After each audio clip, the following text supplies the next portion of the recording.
Assalamualaikum warahmatullahi wabarakatuh. Perkenalkan, nama saya Fajri Hadi dari program studi Tadris IPA. Jadi di sini saya akan sedikit menjelaskan apa itu tegangan permukaan dan kapilaritas untuk memenuhi tugas kuliah Mekanika Fluida pertemuan ke-14.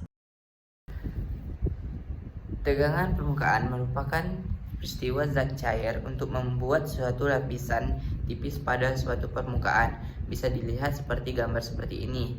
Jadi setiap zat cair atau liquid di dalam suatu wadah, bagian atasnya dia akan membuat suatu lapisan yang kita sebut sebagai tegangan permukaan, atau dalam bahasa Inggrisnya adalah surface tension.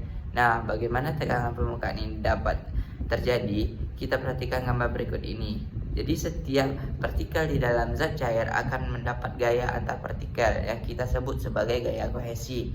Nah, untuk di dalam gaya kohesi diseimbang sehingga dia tidak akan membuat suatu lapisan di atasnya.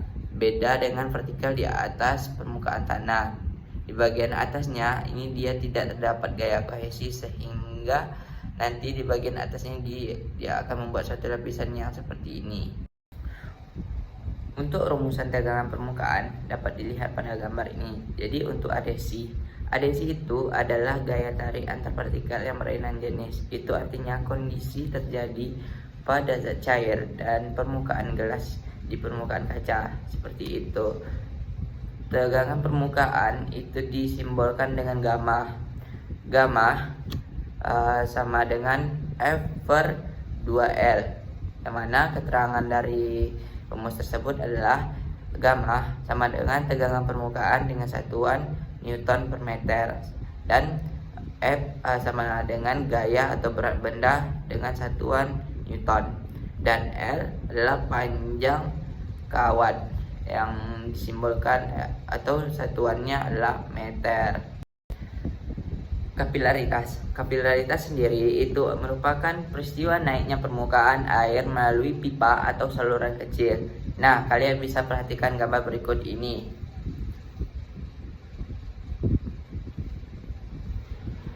Ketika pipa ini saya celupkan ke dalam air, maka terjadi sebagian airnya akan naik ke dalam pipa. Seperti itu naiknya. Air ini itu saya simpulkan dengan H. Nah, karena ada gaya adhesi antara air dengan kaca, maka dia akan membentuk sudut theta seperti ini. Kemudian dari sini kita bisa mencari berapa sih tinggi air yang baik. Dirumuskan bahwa tinggi air yang naik itu adalah H sama dengan 2 kali tegangan permukaan atau 2 gamma cos theta dibagi dengan rho kali G kali R. Dengan keterangan gamma adalah tegangan permukaan air yang satuannya Newton per meter, theta adalah sudut kontak antara air dan permukaan tabung, rho adalah massa jenis yang 10 kg per meter, pangkat 3 G. G adalah percepatan gravitasi yang satuannya meter kuadrat.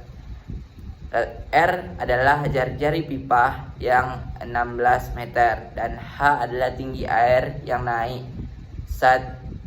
Satu ada juga dalam eta kapilaritas. Itu dapat dianalogikan juga sebagai sedotan yang dicelupkan ke dalam suatu zat cair, seperti itu. Nah, jadi begitulah penjelasan untuk tegangan permukaan dan kapilaritas dari contoh rumus dan penjelasannya. Sedangkan untuk pengaplikasian atau pemakaian atau contoh dalam kehidupan sehari-hari peristiwa kapilaritas itu ada beberapa contoh, yaitu ada pada naiknya minyak tanah pada sumbu kompor sehingga kompor dapat menyala, serta lampu minyak bisa menyala karena minyak tanah naik melalui sumbu. Lalu dinding bata menjadi basah saat musim hujan karena air dari tanah yang menembes ke atas. Banyak kan contoh-contoh atau pengaplikasian dari kapilaritas dalam kehidupan sehari-hari. Jadi fisika itu adalah ilmu yang penting dan menyenangkan dan biasa kita temui dalam kehidupan sehari-hari. Mungkin ini saja yang dapat saya sampaikan. Mohon maaf apabila ada kesalahan atau kesalahan kata ataupun kata-kata yang tidak enak didengarkan.